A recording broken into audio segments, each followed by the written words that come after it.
প্রথমে পেঁয়াজ দেব,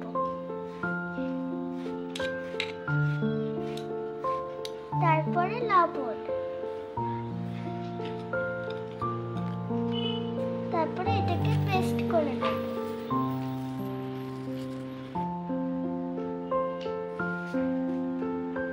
বেসন দেওয়া হয়ে গেছে, এবার কর্নফ্লাওয়ার দেব। এই যে এই উপকরণগুলো দিয়ে দেব। হলুদ, গুঁড়ো লঙ্কা, তারপর চাট মশলা, তারপরে জল দেব।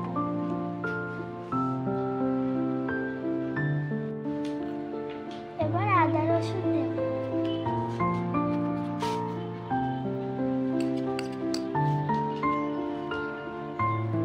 আবার একটু পেস্ট করে নেব। এবার একটুখানি খাওয়ার সোডা দেব।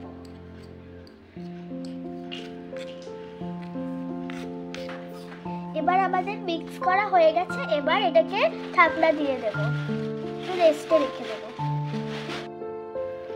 এবার কড়াই গরম হয়ে গেছে, তেল দিয়ে দেব। কড়াইয়ে তেল গরম হয়ে গেছে, এবার আমরা যে পাকোড়াগুলো এবার আমরা একে একে ভেজে নেব।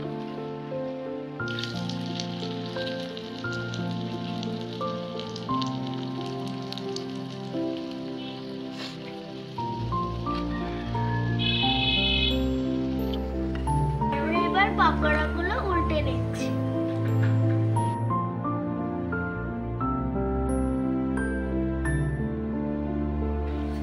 হ্যাঁ, এবার আমাদের অনিয়ন পাকোড়া হয়ে গেছে, আমরা এবার এগুলোকে তুলে নেব।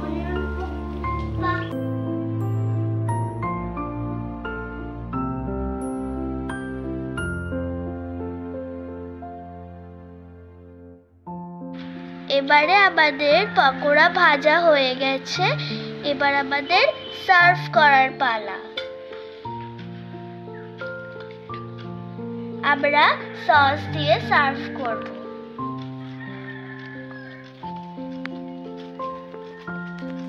এইভাবে আপনারাও বৃষ্টির দিনে পকোড়া বানিয়ে খেতে পারেন, অনেক মজা লাগবে।